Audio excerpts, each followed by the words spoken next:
కేటీఆర్ పై మంత్రి వివేక్ వెంకటస్వామి మండిపడ్డారు. కాళేశ్వరం ప్రాజెక్టుపై కేటీఆర్ కు అవగాహన లేదని అన్నారు. కమిషన్ల కోసమే కాళేశ్వరాన్ని కట్టారని వివేక్ ఆరోపించారు.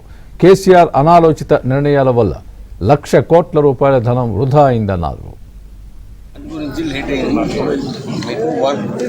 ఫస్ట్ కాలువ చేసుకోండి, తర్వాత రోడ్ కూడా నేను శాంక్షన్ చెప్పిస్తాను. ఫస్ట్ కాలువ కానీ మళ్ళీ నువ్వు రోడ్ వేసిన తర్వాత మళ్ళీ కాలువ కోసం మళ్ళీ తవ్వుతారు, మీరు రోడ్ మళ్ళీ ఖరాబ్ అవుతుంది.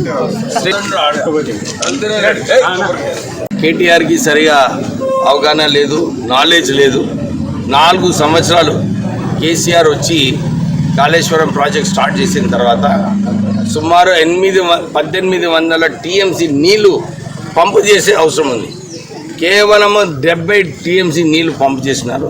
అది కూడా పైనుంచి నీళ్ళు వచ్చినప్పుడు ఎల్లంపల్లి నుంచి గేట్స్ ఓపెన్ చేసి ఆ 70 టీఎంసీ నీళ్ళు కూడా వృధా కావడం జరిగింది.